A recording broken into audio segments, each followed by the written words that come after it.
नमस्कार दोस्तों, मैं अभी हूँ गुप्त काशी में।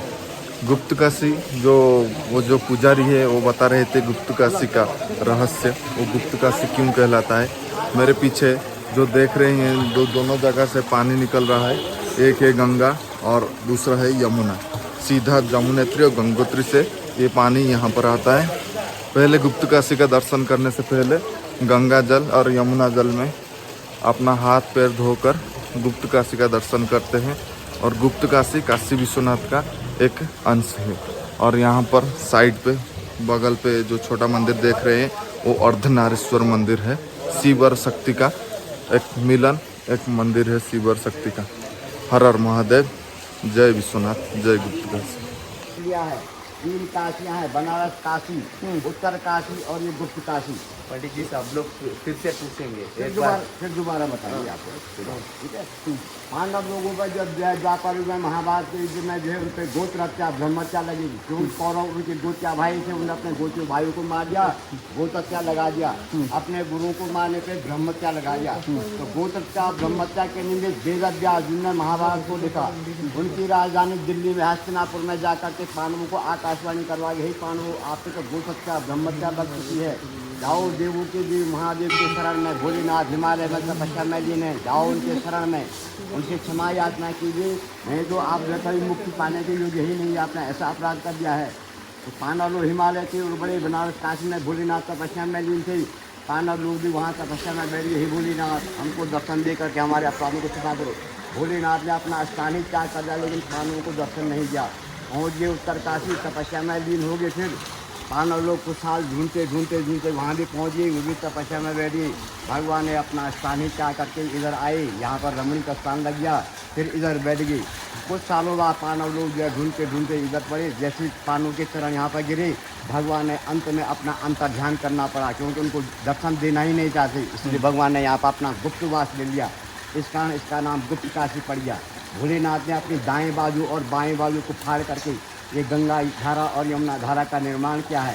ये अंदर ही अंदर गौमुख से आए हैं, ये गंगोत्री यमुनोत्री से, क्योंकि भगवान त्रिकालदर्शी थे। उनको कभी ये भी आवाज़ था कि कभी ऐसा भी समय आ जाएगा लोग गौमुख तक नहीं पहुंच पाएंगे, गौमुख के जल से अपने पितरों को इस मुक्ति धाम से जल दे करके उनकी आत्मा का संतुष्ट नहीं करा पाएंगे, उनका मोक्ष नहीं करा पाएंगे। इसलिए भगवान ने यहाँ पर ये व्यवस्था भी की है।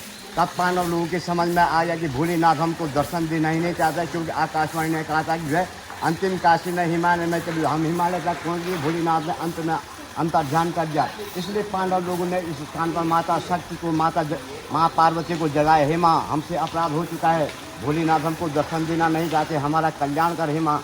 तो माता थोड़ा दयालु से माँ पिघल गई। माता ने साक्षात उनको दर्शन दिया, कहा कि पांडु आप पे जो भूत हत्या ब्रह्मत्या लगी है उसका तो निवारण करने वाले वही है भोलेनाथ, लेकिन उन्होंने अंतर ध्यान कर दिया। लेकिन मैं आपको राह बताता हूँ कैसे आपको दर्शन मिलेगा। जाओ कहीं से कोई एक फल को ढूंढ के लाओ। तो 5,500 वर्ष पांडु को ढूंढते ढूंढते यहाँ पर ये नारियल का यही फल मिला था। यही नारियल के फल को लेकर वो माँ के पास आए, हे माँ हमको ये फल मिला है। माता ने कहा ठीक है, आप इस फल के द्वारा इस धर्मशिला पे जहाँ पर भोलेनाथ ने अपना अंतर ध्यान कर दिया है, आप अपनी मनोकामना का जो है संकल्प लेकर के, अपने नाम गोत्र का संकल्प लेकर अपनी मनोकामना बोलते हुए जो कुछ भी आपको इस फल के द्वारा दान करना है आप दान कर दीजिए, हो सके आपको दर्शन मिल जाए। तो माता के कहने से पांडु ने संपूर्ण दर्शन यहाँ पर, संपूर्ण दान यहाँ पर किया, क्योंकि वो राजा महाराज थे। उनने रुपया पैसा सोना चांदी हीरा मोती माणिक अन्नदान भूमिदान जीविदान गौदान वस्त्रदान संपूर्ण दान यहाँ पर जब संपन्न कर दिया, माता उनके दान से वाह वाह होगी। माता स्वयं भोलेनाथ की तपस्या में यहाँ पर लीन होगी। हे भोलेनाथ, आप ऐसे दानी दाताओं को जिनने जो दर्शन के लिए अपना सब कुछ न्यौछावर कर दिया है, इनको दर्शन नहीं देंगे तो किसको दर्शन देना चाहेंगे आप।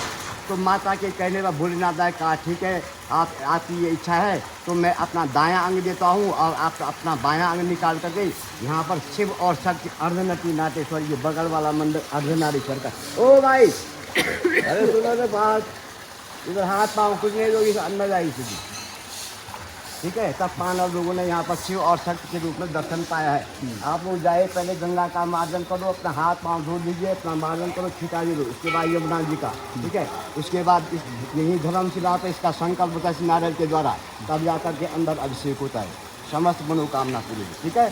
सब लोग अपना हाथ पाँव छाड़िए, बैठ करके अपना अपना संकल्प ले करके इसके बाद अंदर अभिषेक होता है। अब मैं लौट रहा हूँ गुप्तकाशी का दर्शन करके। दर्शन बहुत बढ़िया रहा और अभी हम निकल रहे हैं Tungnath, world's highest Shiva temple, जहाँ चोपता में है तुंगनाथ, दुनिया का सबसे ऊंचा शिव मंदिर तुंगनाथ।